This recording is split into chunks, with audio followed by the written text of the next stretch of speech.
Alright, so welcome po sa ating panibagong vlog mga kahambol. Well, anyway, ay kamusta po kayong lahat? Well, of course, I hope that we are all doing good po. So, bali sa bidyong ito, ay aalamin naman po natin ang pinagmulan ng pangalan ng bayan ng Malabon sa Metro Manila. Patay! Alright. Pero bago yan, kung bagong viewer ka pa lang po sa channel na ito, ay huwag mo pong kalimutan na mag-subscribe. At isama mo na din po, pati yung bell icon.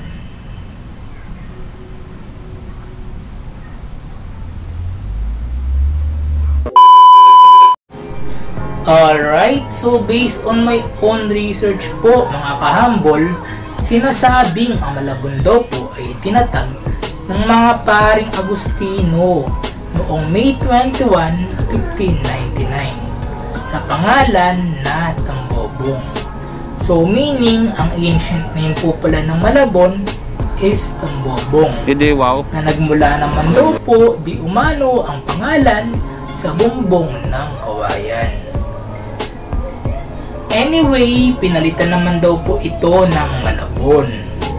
Dahil di umano ang malawak na sinasakop na lupain ito ay makawayan.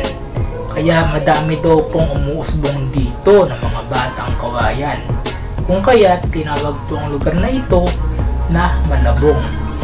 Nasa di katagalan ay naging Malabon.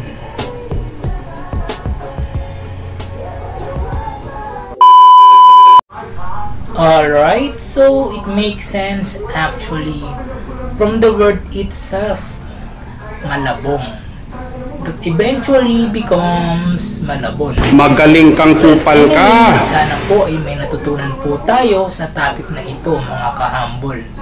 At kung nagustuhan nyo nga po ang bidyong ito, i-click na lang po ako ng like button sa ibaba. And please comment down below your learnings regarding this topic, and please don't forget to subscribe. Thank you.